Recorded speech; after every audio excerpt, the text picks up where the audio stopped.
Hey comic book fans, your pal David here to give you guys your comic fix. Now this is my second video this week in comic reviews. In my previous video I did some reviews of Aquaman issue number 11, Eternity issue number 1, Justice League Dark issue number 11, and finally Green Lantern issue number 11. If any of these books entice you, I got a link to the reviews below. Now, to start out this video, I'm going to be reviewing Batman the Dark Knight issue number 11. This is the second issue in Greg Hurwitz's run of The Dark Knight. In his previous miniseries he did the origin of the Penguin. Now, in this book, he's doing a little bit of the origin of Scarecrow. And when we get those glimpses into Scarecrow's past, it is just horrifying to see what the guy went through. The storyline in this book is that Batman, he's after trying to find Commissioner Gordon and the children that the Scarecrow has been abducting. Now, will he find them in time, or will these poor souls be lost forever? Well, you just have to read to find out.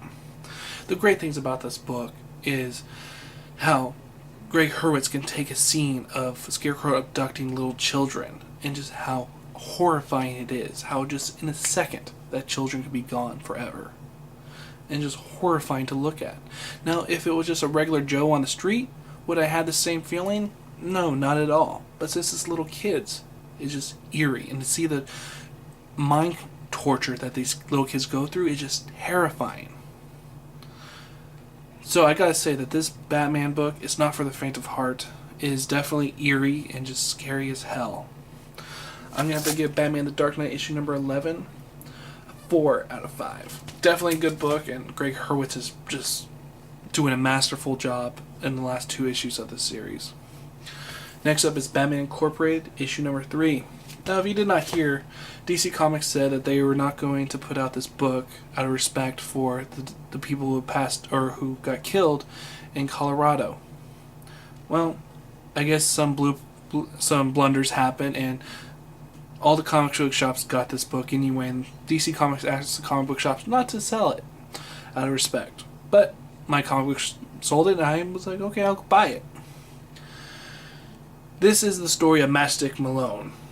Matches Malone, if you did not know, is Batman's secret identity when he wants to go and find out clues from the underground of Gotham.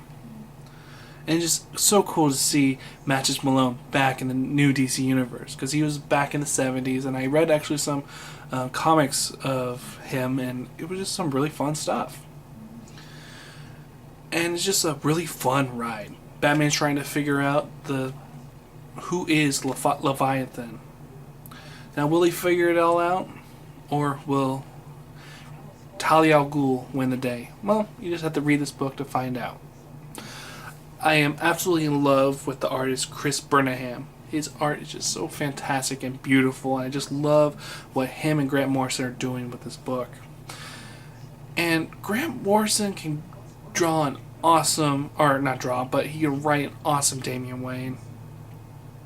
To see the spunk that this kid has is just amazing, and I love it so much. I cannot get enough of Grant Morrison on this book.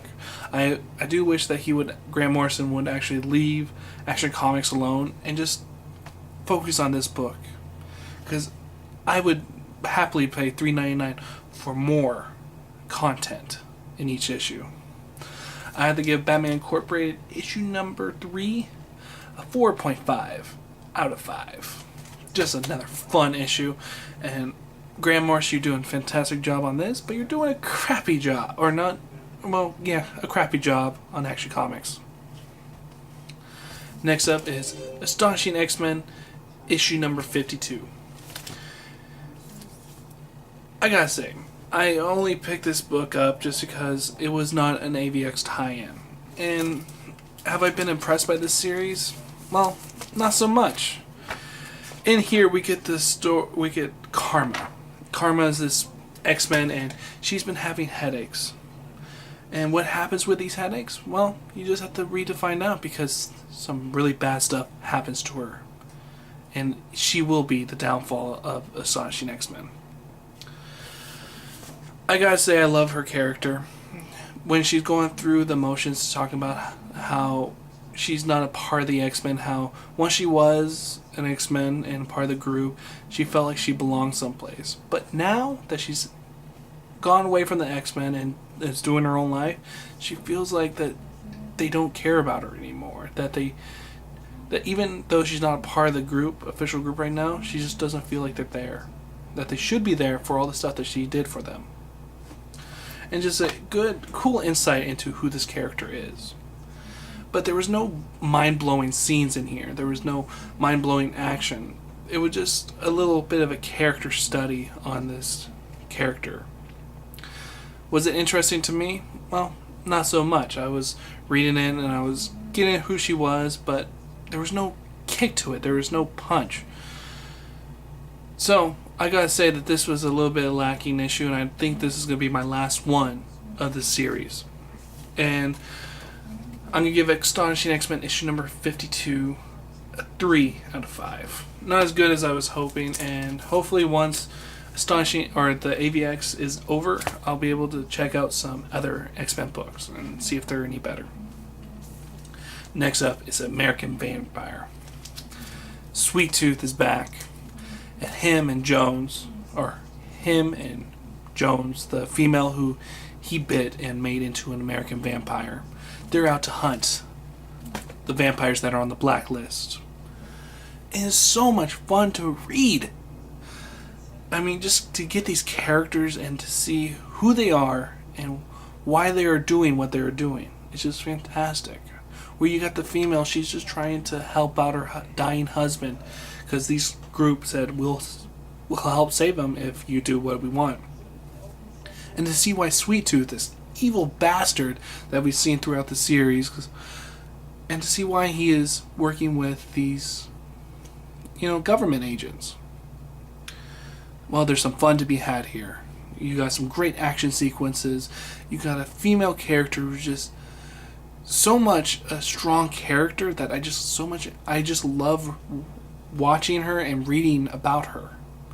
I love seeing strong women characters in comics. So much, I think that, especially in Marvel, where we don't get as many strong female characters. Well, on DC side, we do. And that's one of the reasons why I enjoy DC Comics more than Marvel. But all in all, this was a very fun read, and I would suggest that everyone just start to pick up this book, because on issue number 25 or 28, that was a great jumping on point. And with 29, it's just going by so quick and just a fantastic read. I'm going to give American Vampire issue number 29 5 out of 5. Just a fun book, and just everything about it just is amazing. Next up, I, Vampire, issue number 11.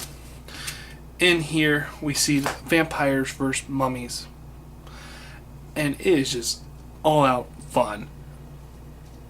You do get some insight into Andrew, I forget his last name, but who is one of the oldest vampires out there. And to see him and his girlfriend Mary just kicking ass is just awesome.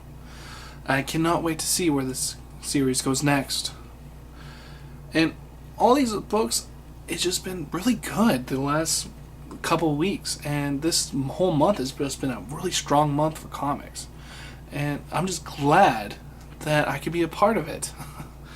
Too many times in comics where there will be just a couple dead months where the books will not be as good, but this month has just been great.